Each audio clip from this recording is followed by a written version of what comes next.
माता का जो पूजन का विधान है, उस विधान में कोई गर्म चीज की महत्वता नहीं है क्या? कोई गर्म चीज की महत्वता? फिर भी दुनिया के लोग अपनी बुद्धि लगाकर माता की जब पूजन करने जाते हैं तो वहां अगरबत्ती भी जलाते हैं और दिया भी जलाते हैं।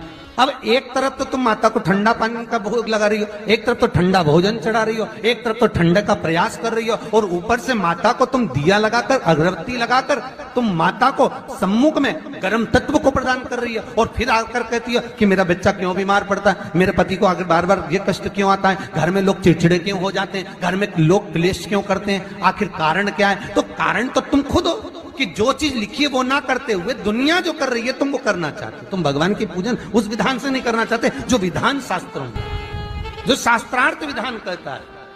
महाराज, शीतला माता की पूजन में कहीं ऐसा लिखा है कि तुम दिया लगाना, अगरबत्ती लगाना? शीतला माता की पूजन में लिखा है एक लोटा पानी लेना, उस जल में पुष्प आदि लेकर माता को ठंडा भोजन का सुंदर भाव से माता का स्नान कराकर पूजन करना, अर्चना करना, कुंकू चावल रोली मोली जो चढ़ा सकते हो, चुनड़ी वस्त्र आदि जो चढ़ाना हो चढ़ाओ। पर यह नहीं लिखा कि तुम दिया भी लगाना कि अगरबत्ती भी लगाना, क्योंकि गर्म तत्व मत चाहिए माता, वो शीतल है, शीतला।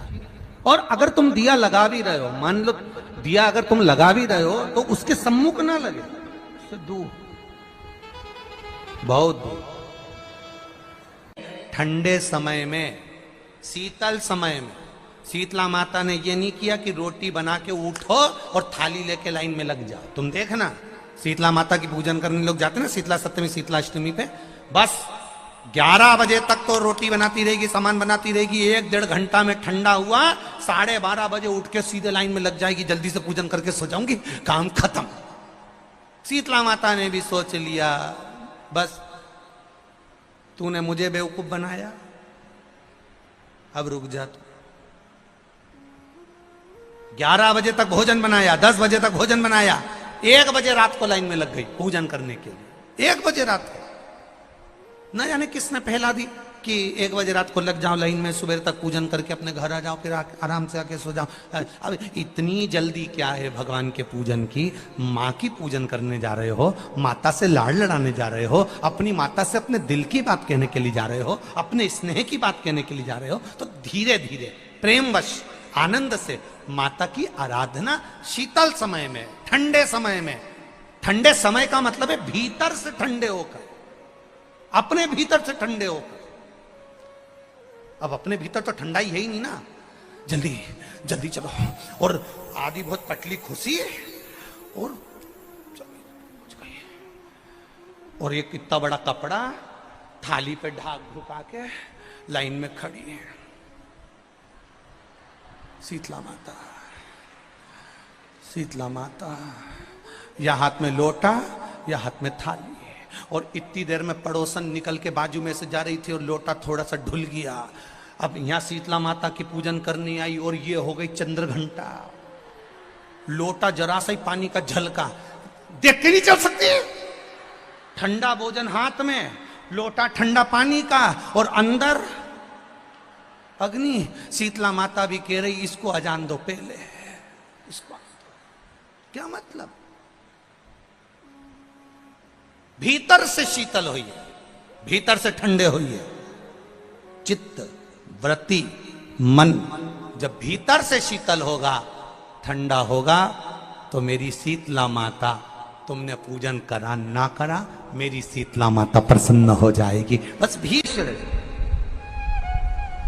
भूमि पर गिरा, और भूमि पर गिरने के कारण उससे एक वृक्ष उत्पन्न हुआ जो नीम का वृक्ष कहलाता है, नेमाड़ी का वृक्ष कहलाता। इसलिए साउथ में, दक्षिण में नीम के वृक्ष को स्वयं देवी का प्रतिबिंब माना जाता है। नीम के वृक्ष को स्वयं माता का प्रागट्य उत्सव माना जाता है। नीम के वृक्ष को स्वयं देवी का भाव वर्णित किया जाता है। और बहुत सुंदर बात है महाराज जी, इसके शरीर में माता निकल गई हो, दाने दाने पड़ गए हो पूरे शरीर में, बुखार भी बहुत तेज आ रहा हो, और पूरे शरीर में माता जी निकल गई हो, 1 लोटा पानी जिसके शरीर में माता जी निकली है उसके पास में रख दो और वो पानी उठाकर नीम के पेड़ में उस व्यक्ति के ऊपर से 7 बार उतार के नीम के पेड़ में डाल दो। 3 दिन के अंदर उसकी माता जो शरीर में निकली हुई है, दाने दाने पड़े हुए हैं, जो बुखार बहुत तेज आ रहा है, उसमें धीरे धीरे आराम मिलना प्रारंभ हो जाता है। यहां तक शास्त्र कहता है कि किसी व्यक्ति को अचानक बहुत तेज बीमार आ गया, बहुत तेज बुखार आ गया, या एकदम, हम तो यहां तक कहेंगे कि ये वायरस चल रहा है, महामारी चल रही है, और कंठ में भी आपको अगर जलन पड़ रही है, कंठ रुक रहा है, बुखार बहुत तेज आ रहा है, शरीर में ताप है, डॉक्टर को दिखाओ मना नहीं है, सब कुछ करो मना नहीं है, पर 1 लोटा पानी अपने ऊपर से उतार कर 21 बार नीम के पेड़ में ले जाकर नाम गोत्र बोलकर डाल दीजिए और नीम के पेड़ के नीचे की मिट्टी को अपने कंठ पर लगा लीजिए। 20 से 25 मिनट बाद आपको आराम लगना प्रारंभ हो जाएगा। ये उमा देवी है। जगह की मिट्टी काया के रोग को ठीक कर देती है महाराज। अगर किसी व्यक्ति को चर्म रोग हो गया, कुष्ठ रोग हो गया, चमड़ी सफेद पड़ गई, रोग समाप्त नहीं हो रहा, बढ़ते जा रहा है, औषधियां आपने बहुत कर ली, तो 3 जगह की मिट्टी आपको फल प्रदान करेगी। पहला, सूर्य कुंड की मिट्टी। स्कंद पुराण सूर्य कुंड कहां पर है?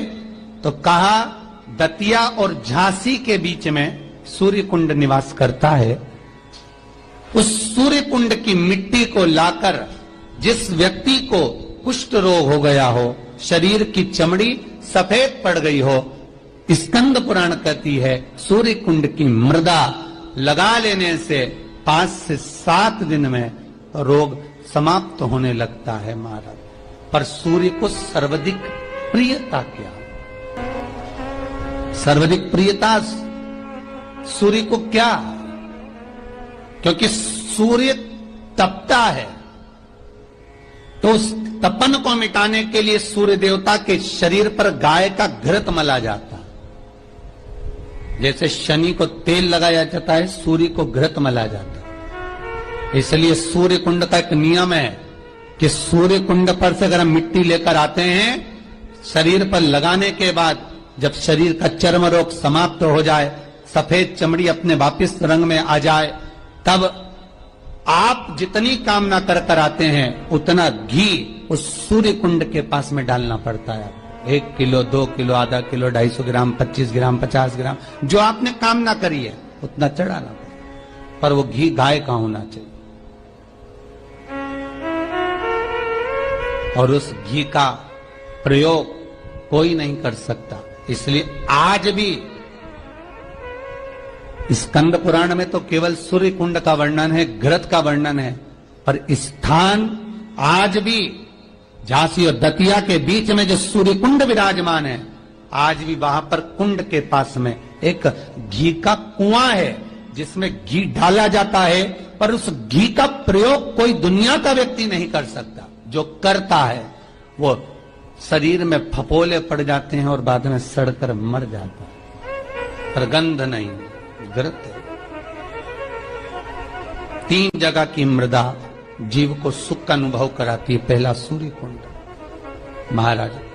दूसरा वर्णन करा है जिस स्थान पर गौ माता को बांधा गया हो और गाय अपने बछड़े को, बछिया को जन्म देती हो, उस स्थान पर उसकी मिट्टी, उसकी मृदा, उस जगह की रज, जब मकान का मुहूर्त होता है, दुकान खोली जाती है, दुकान बनाई जाती है, दुकान में कोई अग्नि का प्रवेश हो, उससे पहले जहां पर गाय ने अपने बछड़े को जन्म दिया हो, बच्चे को जन्म दिया हो, उस स्थान की मिट्टी उस भूमि पर लेपन कर दी जाए तो जिंदगी में कभी संपदा की कमी नहीं हो सकती महाराज। ये दूसरी मृदा स्कंद पुराण वर्णन करती है, धेनु मानस वर्णन करती। दूसरी गीता प्रेस गोरखपुर का गोअंक वर्णन करता है। जहां पर गौ माता बंदी हो, जहां पर गौ माता नित्य स्मरण करती हो और गाय के बच्चों का जन्म होता हो। श्री शिवाय नमस्तुभ्यम, श्री शिवाय नमस्तुभ्यम। आइए दर्शकों, आज जानते हैं, आज गुरुजी ने बताए हैं जो शीतला सप्तमी या शीतला अष्टमी की पूजा में जो आप लोग गलती करते हैं, दिया लगा देते हैं, अगरबत्ती लगा देते हैं, तो ये सब आप लोग नहीं लगाइएगा, क्योंकि शीतला माता शीतल रूप में आई है, इसलिए उनको ठंडा चीज़ का प्रयोग करें। जैसे में जल चढ़ाए, ठंडी चीज़ चढ़ाए, तो इससे शीतला माता प्रसन्न होती है और भक्तों के ऊपर अपने आशीर्वाद बनाए रखते हैं। तो यह उपाय आप लोग ज़रूर करें और श्री शिवाय नमस्तुभ्यम ज़रूर बोले। गुरु जी ने बताते हैं कि श्री शिवाय नमस्तुभ्यम बोलने से 1000 अश्वमेघ यज्ञ का फल प्राप्त होता है।